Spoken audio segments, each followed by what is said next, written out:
City Council was very interesting to research. What I found there was Betty Eiceman and Dr. Betts Shultz they actually teamed up and campaigned together. And they ran and became the first women to serve on Lebanon City Council. Since then, we've had, of course, Sandy Molesky, I heard her name mentioned here earlier today, and a woman of color who is just a fantastic lady, does a wonderful job with the young people. I think it's St. John's AME Church or something like that. Her name is Rose Cunningham, and she also served on City Council for a while. But Betts and Betty were quite a team, and they were both strong-willed women. Guess what? Betty took it to the next level and became the first woman who was elected to the mayor of the City of Lebanon, Betty Eiceman. Now that doesn't mean, and I'm going to go into this in more detail because this is another one of those great stories. Sue Leffler actually ran for mayor before Betty Eiceman became, and she lost by about 1,000 votes, but boy did she put up a fight. And we'll go into her in more detail because I wanted to mention that Jackie Parker has served as our mayor in the city, as well as Trish Ward, who was appointed, and of course now Sherry Capello, who was elected. Now down in that lower left corner, because I have so much writing on the next slide, is actually Sue Leffler. I found her story quite interesting. It's what a lady of character. She ran for mayor. She was a reporter at the Lebanon Daily News. And she had to resign her job at the Daily News in order to run for mayor because the Daily News had a policy, you cannot be a candidate for office and be a reporter. Well, before I get too far into that part of the story, let me tell you that as a reporter, she was the first woman police officer for Lebanon County. She did not get paid, but she was sworn in, she had a badge, she rode with the guys in the car, and she would then write her encounters up under a pseudonym. And I have the pseudonym in there, and I can't remember it right now. It's so small I can't read it. But she didn't use her real name. Now, ironically, this woman could not drive, but she got around, and she was really something. So then she gave up her job at the Lebanon Daily News. She ran for office and came so close to winning mayor. But when she lost that, she didn't let it stop her because she went on to be like vice president of the State Republican Committee. And she campaigned for presidents in all 67 counties. There's 2 presidents. And again, she was also, dear to her heart, was making sure children stayed in school. So after she was done with all the political things, she settled into a second career of sorts, is how I understand it. And she became a truant officer. And she would go after the kids and make sure they got to school. Now, let's move to county treasurer. Lois Baumberger was first appointed to serve as treasurer when her boss died in office. And then she ran 2 more terms and was elected. Since then, we've had Diane Rhodes and Sally Newen serve as our treasurer. County commissioner, the first to break through, was Marie Swanger. She's now a state representative. That was in 1984, and she served till 2003. When I was elected in 1996, that made the first time that 2 women served together on the Board of Commissioners. We were opposite parties, but there was some civility. It was really nice because some of the boards get quite contentious. Enough said, right? For jury commissioner, it was Diann Shultz in 1987, followed by Henrietta Steiner and Donna Lutz. And I know there is another young lady who just appointed and are elected, and I don't know her name, and I'll have to get that on there and keep it current.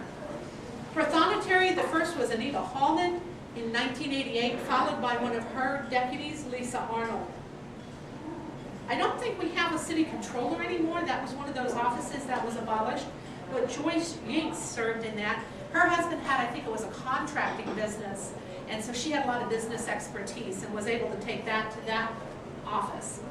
We had a female district attorney, Deirdre Eschleman, elected in 1999, and Register of Wills, Don Resanovich, in 2002. She still serves in that capacity.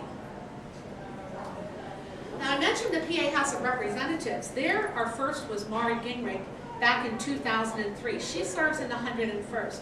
And Mauree had a business called Mature Mart, and it was some kind of a consulting business for senior citizens and things like that. And she also served as the Borough Council President, I think it was, in Palmyra. So she had a little bit of government experience, and she had some good background in seniors. And Mauree then became elected into the 102nd District. Now this woman was not elected, but she's a first, and I just think Jessica Wright is so phenomenal. She was the first woman aviator pilot in the PA National Guard, and now she serves as the Brigadier General back at Fort Indiantown Gap, and she's in charge of both the Army and the Air National Guard. She was appointed by Governor Rendell, and I think she's a phenomenal woman. If you've ever got the chance to talk to her, she really cares about the people who are serving. I heard stories where if she got word, and she was at a function, and she got word that somebody lost their life, she would literally cry. She wasn't afraid or ashamed. And I just thought, she's a woman commanding all these men, some women, but a lot of men, and she still hasn't lost her compassion and her understanding of what we're really here for, and that's to serve each other. The other person I like to mention is Lieutenant Governor Catherine Baker Knoll. I have a real big fondness for Catherine. She was always very supportive in coming to Lebanon County to many of our functions. And of course, eventually, that was in 1989 when she was elected to serve as state treasurer. She went to the Wharton Business School. She had a lot of good credentials. And eventually became our lieutenant governor in 2003 and became a resident of Lebanon County, living back at Fort Indiantown Gap in the lieutenant governor's mansion. And it was nice to visit her there from time to time. And when I ran for commissioner, she actually wrote the most outstanding endorsement letter for me. And I still have that to this day because I thought it was very special. I was able to go to the Rotunda, and when she had her funeral, her viewing there in the Rotunda, and I was the first one from the public because I was at a meeting and I couldn't get in during all the legislators being there, which was fine. So I was the first one in line from the public to get there. It meant a great deal to me because she was a wonderful lady.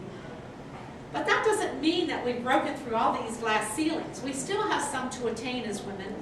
We haven't had a woman controller, a coroner, a sheriff, a judge on the Court of Common Pleas. That's still to be attained. Senator in the 48th Senatorial District, U.S. Congressman, U.S. Senator, Governor, Vice President, and President. So ladies, we still have some work to do. I don't want to ignore the municipal officials because that's a very important part of what happens in Lebanon County. In 1973, in the Palmyra Borough, Ruth Baldwin was elected. And in Myerstown Borough's district, Gloria Edwin was elected in 1979. Do you know she is still serving? Figure it out, that's 31 years of service as a Borough Council president. Well, I don't know that she was president the whole time, but on Borough Council. In 1980 in West Lebanon, there was Virginia Reed, followed by Luann Horn and Rosemarie Furman. And in 2004, Bethel Township, that very rural, very male-dominated, if you think about it, there's no city life going on there, very conservative area. Beverly Martell was elected to in northern Lebanon, in Bethel. And then in northern Lebanon, Dawn Hawkins, and in Anvil, Joanne Zimmerman.